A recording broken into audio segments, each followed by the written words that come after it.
They shook hands on the White House lawn. And just a year later, Elon Musk called him a disgrace to democracy. What happened between them changed America. It all began with a handshake that made headlines across the globe. In January 2024, the world watched as Elon Musk stood next to Donald Trump during the newly re-elected president's swearing-in ceremony. It wasn't just political theater, it was the dawn of an unlikely alliance. Musk had just donated $277 million to Trump's campaign super PAC, making him the single largest individual donor in modern American history. Reporters called it the Billionaire Pact. Others said it was a deal with the devil. Trump, smiling wide, welcomed Musk on stage and announced a new initiative, the Department of Government Efficiency, unofficially known as DOGE, a name Musk supposedly came up with himself. The tech mogul was promised full authority over it, a plan to eliminate government waste using artificial intelligence, space-age tech, and Musk's signature move fast, break things philosophy. The media loved it. X, formerly Twitter, exploded. Hashtag Musk in the White House trended for 3 days straight. Tesla stock jumped 14%. SpaceX announced a renewed NASA contract worth $22 billion. And for a while, it seemed like the future had arrived. But something was off. Insiders whispered that Trump was using Doge as a symbolic stunt, a PR tool rather than a serious reform plan. Elon, on the other hand, was deadly serious. He brought in engineers, coders, and even Neuralink advisors. His weekly briefings at the Capitol were filled with radical proposals: AI-managed budgets, robotic filing systems, a fully decentralized DMV. The first cracks started to show in private. Trump reportedly ignored most of Musk's suggestions. He was more interested in the headlines than the code behind them. And when Musk submitted a 700-page federal restructuring proposal, Trump reportedly laughed and said, "No one reads PDFs, Elon. Keep it simple." Elon didn't laugh. Then came the real test, a bill called One Big Beautiful Bill, Trump's massive infrastructure and tax plan. It was a mix of flashy spending, border tech, and deregulation. Musk hated it. Publicly, he stayed silent, but behind closed doors, he was fuming. And when Trump tried to push it through Congress using Doge branding, claiming the bill was Musk-approved, Elon snapped. The betrayal had begun, and it was about to go nuclear. It happened on a Tuesday. At exactly 9:47 a.m., Elon Musk posted a 16-word tweet that would send the entire political landscape into a meltdown. Trump's beautiful bill is a disgusting abomination. I won't be a puppet, not today. No context, no explanation, just fire. Within minutes, cable news anchors went live. Fox called it a bizarre betrayal, CNN labeled it a declaration of war, even C-SPAN couldn't resist the drama. Twitter crashed for 12 seconds due to traffic overload. Doge engineers at the Capitol reportedly froze, unsure if they still had jobs. But Elon, he wasn't done. He followed it up with a thread, a long, detailed breakdown of how Trump's bill would bankrupt the country, misappropriate AI tools, and distort the very purpose of Doge. He even published screenshots of internal memos with Trump's handwritten notes like "make it flashy." Elon will say yes, just slap AI on it. That was it. The glass shattered. Trump, fuming in the Oval Office, didn't wait. He opened his Truth Social app and wrote, "Elon Musk is an ungrateful clown. Without me, he'd still be begging Obama for subsidies." He didn't stop there. He called Elon crazy, unstable, and even said SpaceX should be kicked out of NASA partnerships. He claimed Tesla was overrated stock trash and suggested investigating Neuralink for mind control crimes. No one even knew what that meant. The media dubbed it the tech war of 2025. Musk fans rallied behind him. Hashtag I'm with Elon trended globally. Tesla shareholders panicked. SpaceX employees were told to stay off political threads. White House staff began quietly scrubbing Musk's name from official documents. One insider leaked a memo titled "Contingency Plan, Doge without Musk."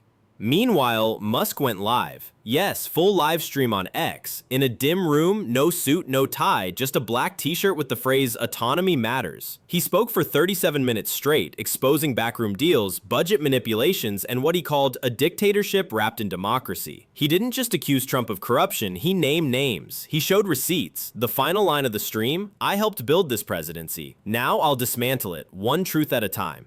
By the next morning, over 96 million views. CNN replayed the speech in prime time. The White House scrambled to respond, and somewhere in Mar-a-Lago, Trump was said to have smashed his gold-plated phone on the floor. The alliance was dead. Now it was personal. June 3rd, 2025. A date that will forever be remembered as the bloodiest day in Tesla's history. At exactly 10:01 a.m. Eastern Time, the opening bell rang on Wall Street. By 10:03 a.m., Tesla's stock had already plummeted 11%. By 10:45, it was down 22%. And by noon, the company had lost over $152 billion in market value. Why? Because the White House issued a single vague but devastating statement. The US government is currently reevaluating all technology contracts related to Mr. Musk. That sentence alone was enough to trigger a panic across global markets. Pension funds dumped shares. Hedge funds issued emergency sell orders. Tesla's top institutional investor, BlackRock, quietly offloaded 9.2 million shares in under 3 hours. CNBC ran a red banner, Tesla collapsing. Musk's political war hits Wall Street. And then it got worse. Anonymous sources leaked that NASA had paused its $22 billion Artemis contract with SpaceX. Just the rumor was enough to send shockwaves through the tech sector. SpaceX engineers received hold orders. Falcon launch schedules went dark. Even the Starlink network experienced sudden operational audits. Elon was watching it all unfold from his headquarters in Boca Chica. A reporter caught him stepping out for just 15 seconds to address the swarm of cameras. He didn't smile. He didn't speak much. He just said, "This isn't about the stock. This is about the soul of innovation." But inside, he was bleeding. His personal net worth dropped by $34 billion in one day. Forbes ran a cruel headline, from kingmaker to cautionary tale. Meanwhile, Trump was celebrating. In a private fundraiser that same evening, he joked, "Looks like our space cowboy finally ran out of gas." Laughter erupted from the donors. Champagne glasses clinked. But not everyone laughed. A silent majority within the tech world began to stir. Engineers, entrepreneurs, even a few billionaires posted cryptic messages in support of Musk. Apple's former CTO tweeted, "You can silence a contract, not a vision." Even more shocking, an internal DOJ memo was leaked showing a preliminary probe into Tesla's alleged monopolistic behavior. A probe Musk claimed was manufactured overnight by political vendetta. By nightfall, protesters were outside the Capitol holding signs, "This isn't democracy, this is revenge." You don't cancel Elon, you fuel him. And somewhere behind those crowds, in a black SUV with tinted windows, Musk whispered 3 words to his aide: "We go bigger." The war had just begun. 3 days. That's how long Elon Musk disappeared from the public eye. No tweets, no live streams, no quotes to the press. The silence was deafening. Analysts said he was finished. Bloomberg ran a cover story titled "The Fall of the Maverick." Trump's advisors were already drawing up new policies to strip Doge of all Musk-associated tech. But then, it happened. June 7th, 8 p.m. Eastern. Without warning, X broadcast a live feed. No title, no caption, just a black screen with a countdown. Over 32 million people joined in before it even hit 0. And when it did, Elon Musk appeared. He stood in a darkened studio, lit only by a single spotlight. No suit, no teleprompter.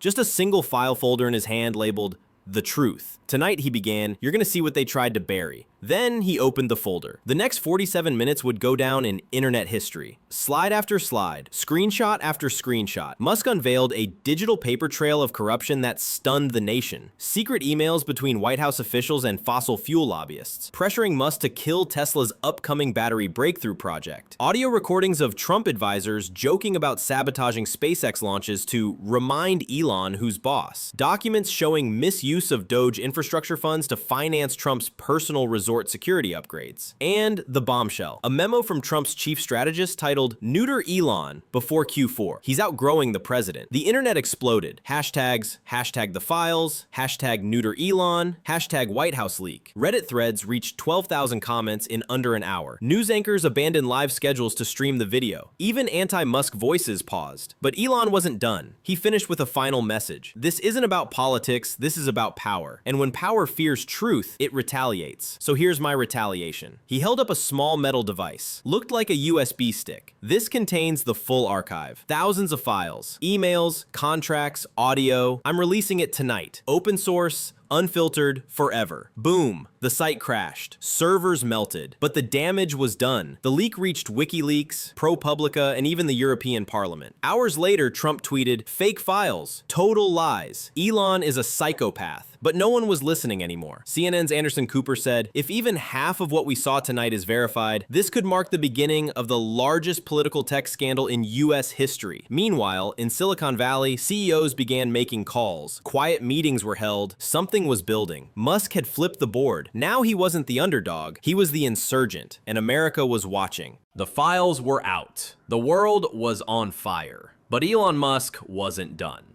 He had one final move. 10 days after the leak, he stepped onto a stage in Austin, Texas. Not for a product launch, not for a rocket unveiling, but for something no one had truly expected. A political revolution. Thousands gathered in person. Millions watched online. The backdrop behind him, a giant digital banner that read "The Forward Frontier." And beneath it in bold white, "A new political future starts now." The crowd fell silent as Musk took the microphone. The system is broken. Not left, not right, just broken. So I'm building a new one. With that, Elon Musk officially announced the formation of his own political party, a centrist technocratic movement built on transparency, efficiency, and innovation. A party he called the Frontier Party. He outlined a vision that felt both radical and inevitable. Mandatory AI audits for government spending, crowdsourced lawmaking through blockchain voting, universal access to open source education platforms, a constitutional amendment for political term limits, enforced by algorithmic oversight, and a presidential campaign platform, with himself as the leading candidate.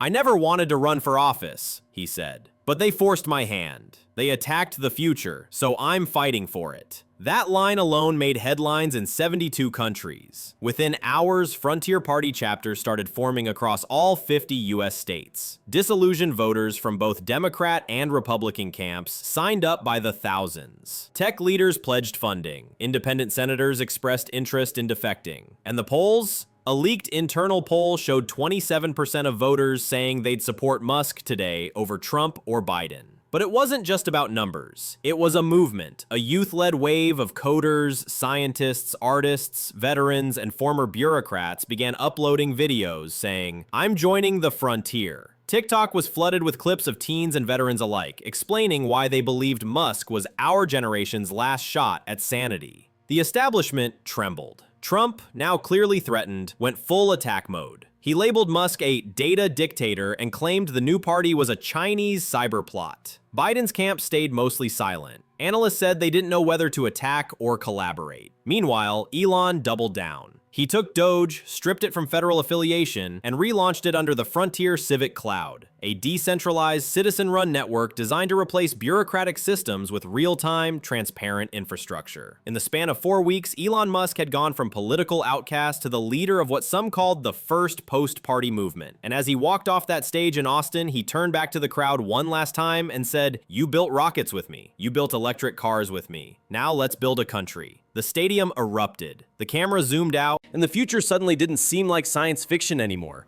It looked real. It looked inevitable. This wasn't just a story about power. It was a story about truth. And if you believe the truth matters, tell us what you think right below. Leave a comment. Let your voice be heard. And if you're ready to follow where this story goes next, hit that subscribe button. We're just getting started.